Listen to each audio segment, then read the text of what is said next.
ana ñi amoon jafe-jafe seen wàllum wér-gi-yaram cet daf laa topp loo yaakaar mu tas saytaane daf laa sonal dangaa bëgg jëkkër mu të mbaa sax nga bëgg soxna mu të déglul ma wax la borom xam-xam bu mag bi nga xam ne soo jëflanteeg moom sa soxla yëpp dina faju waaw grand marabout tradipraticien Serigne Thierno Baba borom xam-xam bu mag nit yàlla ku sell ku yàlla may ci wàllum ñaan yàlla listixaar gu leer nag moomu ciy dey lépp lum la wax da nga ciy teg sa bët dafay mel ni ku ñu tegal seetu yow mi am jaaxle nekk te nekk bitim réew bëgg am ay kayit maa nga nekk biir Sénégal bëgg a dem bitim réew soo jokkoog Serigne Thierno Baba mu defal la ci ñaan yàlla ci nu mu gën a gaawee da nga am lépp loo xam ne li nga koy sàkku kon nag yéen ñi nga xam ne yéen amoon jafe-jafe te bëgg itamit ku leen taxawu ci seen wàllum jafe-jafe daw leen gaaw ngeen jokkoog Serigne Thierno Baba grand marabout tradipraticien borom xam-xam bu mag bii ci numéro téléphone bii 78 530 07 73 78 530 07 73 Serigne Thierno Baba borom xam-xam bu mag di nitu yàlla ku yàlla may ci wàllum ñaan yàlla lépp lum la ñaanal da nga ciy teg sa xaw fi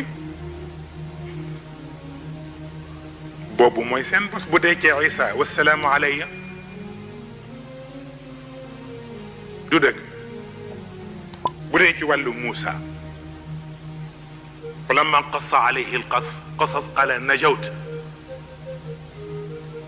min alqawmi alzalimin donc comme ñoom it ñetti aaya yooyu mooy tax ñetti diine yi ak seen institution yi ñu yor waratuñu mën di seetaan nit ñi di def loo xam ne dafay tax jàmm ñàkk wala muy indi tiitaange ci nit ñi waratuñ ko seetaan yooyu yëpp ci seen message la bokk bi ci def mooy lu wàllu pauvreté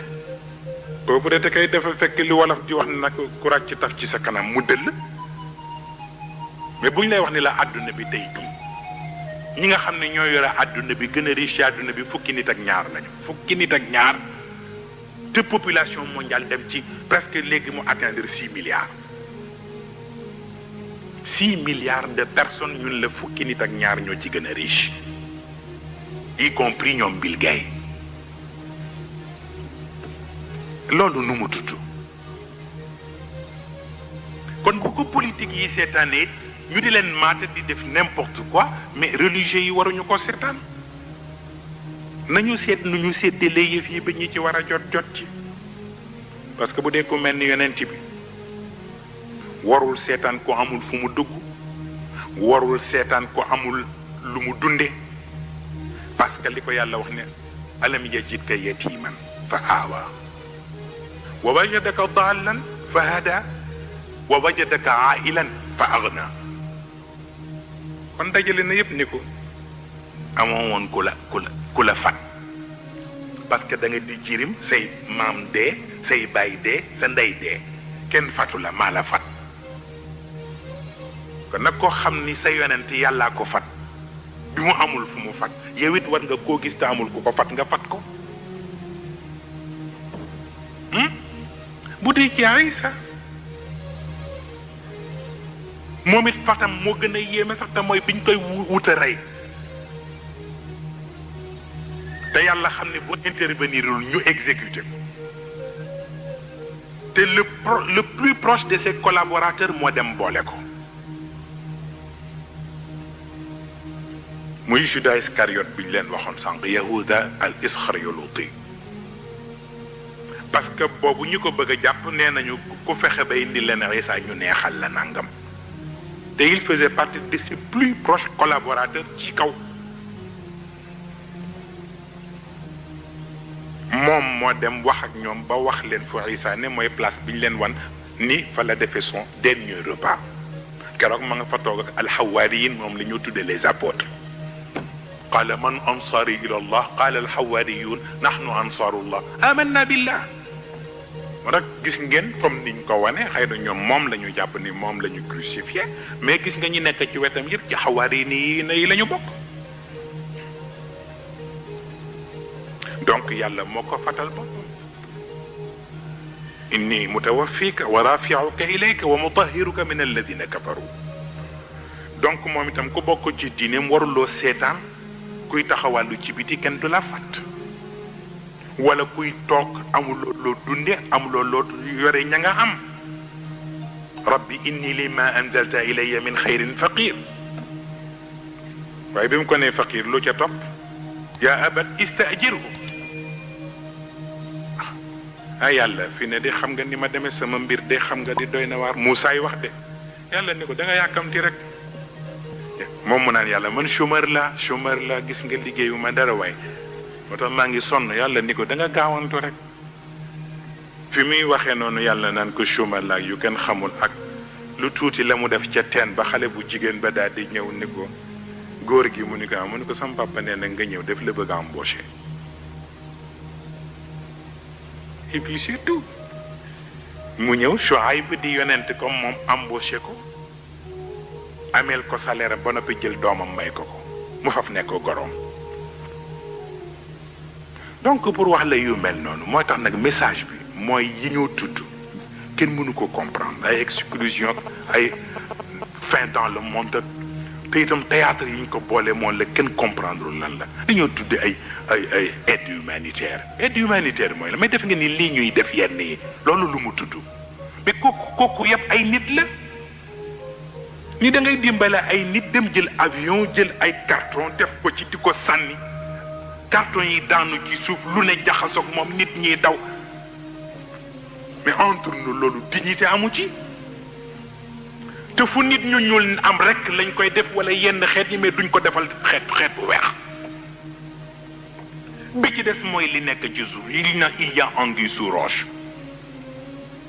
mooy li ñoo tuddee ci débat bi ñu amoon ci ko tuddee droit d'ingérence ak devoir d'ingérence parce que ñu bari dañu gis ni aide humanitaire yi dañ koy defaale moyen pour pénétrer benn réew pour xam secret yi ci biir defaale espionnage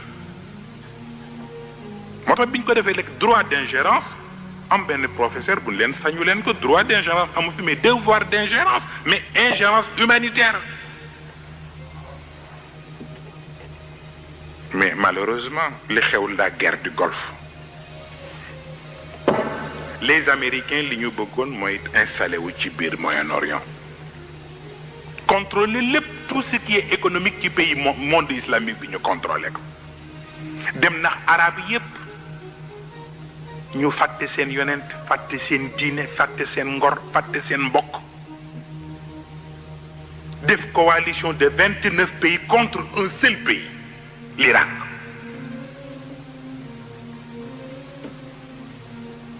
keroog bi ñu war a woote résolution bi ci conseil de sécurité pour ñu dal ci kaw Irak ñoom ñëpp kenn ku nekk ci membre yi nga xam ne ñoo war a woote ci sa biir chambre lañ la glisser une enveloppe de 5 millions de dollars pour rek nga woote résolution bi ñu dal ci kaw Irak parce que boobu américains yi bëgg nañu installé wu foofu ci rokk bi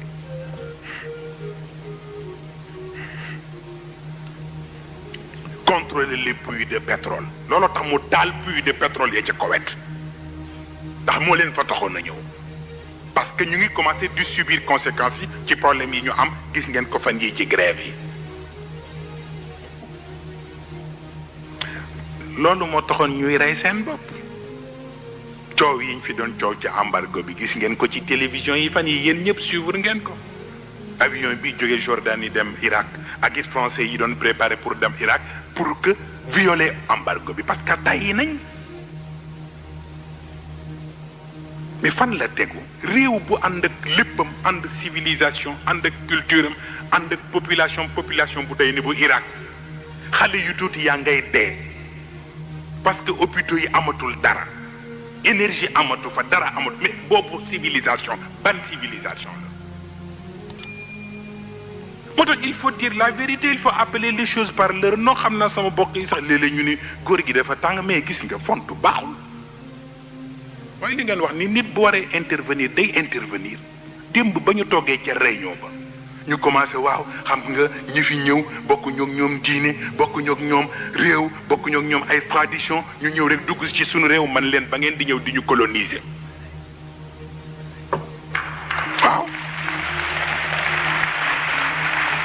waaw démb maa leen ko wax ba ngeen di ñëw di ñu coloniser indi seeni diine indi seeni tradition indi seeni loi ni ñu fokk ñun ñu tënku ci te ñee leen ëpp te ñu accepté ko il faut nous accepter vous aussi c'est notre tour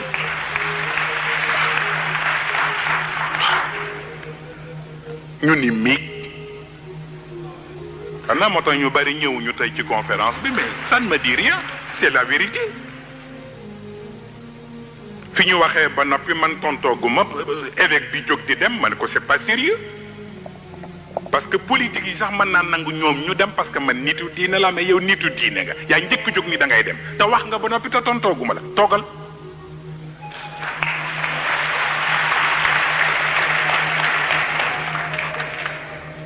bu leen ko jàpp du tàng du gis nga c'est la vérité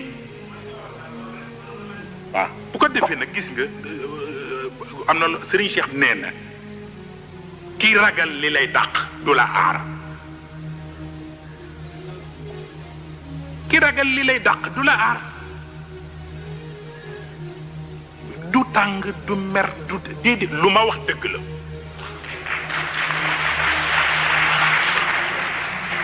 bu ko defee nag coow yi bari na ku nekk ak façon ba ñuy def jullit yi gis ngeen ko fi mu ne tapage médiatique bi moom c'est trop moo dama leen di laaj ay Philippines gii rek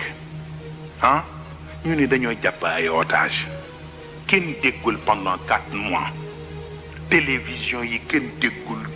Philippines nangam otage yi lii dugg fii génn fii yu kenn xamul Gaddafi mi ci dugg moom itam di fay rançon yi fu mu ko teg te am jullit yuy dee fii te jàppalewu leen ndax bëgg sur la scène politique rek ñu sur la scène internationale ñu accepté waat ko dafa jar muy seetaan ay jullit fii pour dem jël alalam ni dafay dem libérer ay otages occidentaux pour que rek ñu naan ko Gaddafi comme ça mu jeex kooku c'est pas humain la xew Bagdad lu mu fa def donc voilà message yi ñu war a adressé dañ ko war a wax. RTV Dakar yéen ñi abonné gul abonné leen gaaw ba sàlli cloche notification bi ndax mooy tax ngeen di am lépp lu fi bàyyi ko jaa ngeen jëf.